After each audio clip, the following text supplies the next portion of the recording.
Perang Uhud adalah perang yang terjadi antara pasukan Muslim yang dipimpin langsung oleh Nabi Muhammad SAW melawan kaum kafir Quraisy Makkah pada 23 Maret 625 Masehi. Perang terjadi di lembah Bukit Uhud, oleh karena itulah maka pertempuran itu disebut Perang Uhud. Perang Uhud ini merupakan kelanjutan dari Perang Badar yang terjadi pada 17 Ramadan 2 Hijriah atau 13 Maret 624 Masehi. Saat Perang Badar, kaum Quraisy bisa dikalahkan oleh kaum Muslim. Sehingga Perang Uhud ini menjadi ajang balas dendam kaum Quraisy. Kaum Quraisy marah karena saat Perang Badar mereka dipermalukan oleh kaum Muslim. Saat itu pasukan Muslim yang jumlahnya sedikit bisa mengalahkan pasukan Quraisy yang jumlahnya lebih banyak. Dalam Perang Uhud, kaum Quraisy ingin membalas dendam dan menghancurkan Islam untuk selamanya. Mereka mengumpulkan pasukan yang jauh lebih besar dan bersiap untuk ke Bukit Uhud. Pasukan Quraisy dipimpin Abu Sufyan yang memimpin 3.000 prajurit, termasuk di dalamnya pasukan berbaju zirah. Tak hanya itu, mereka juga diperkuat 200 orang pasukan kavaleri. Rombongan pasukan ini berjalan dari Makkah hingga tiba di dua mata air lembah Sabkhah, dari saluran air di atas lembah yang menuju Madinah. Awalnya pergerakan pasukan Quraisy ini tidak diketahui oleh pasukan Muslimin. Lalu, kabar pergerakan pasukan Quraisy ini baru diketahui oleh Nabi Muhammad 2-3 hari kemudian.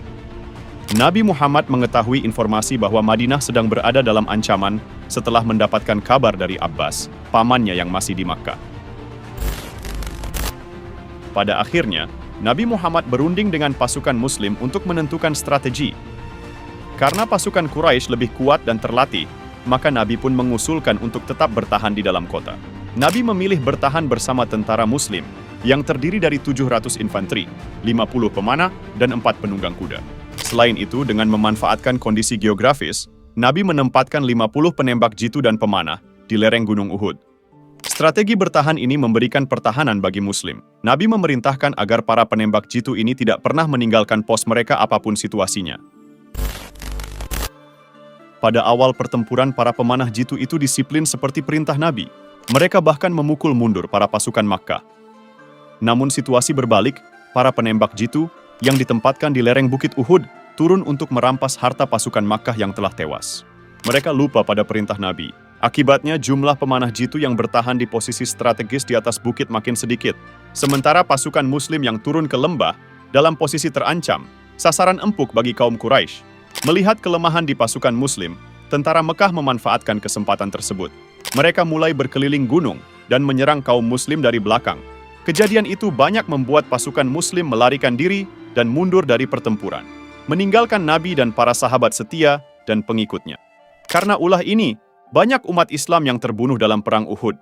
Ali bin Abu Thalib adalah salah satu prajurit pemberani yang terus melindungi Nabi Muhammad SAW. Ketika umat Islam lainnya meninggalkan pertempuran, dia berjuang dengan gagah berani untuk Islam. Dalam Perang Uhud dimenangkan pasukan Quraisy. Pasukan Muslim terdesak dan kalah, namun Nabi Muhammad SAW selamat.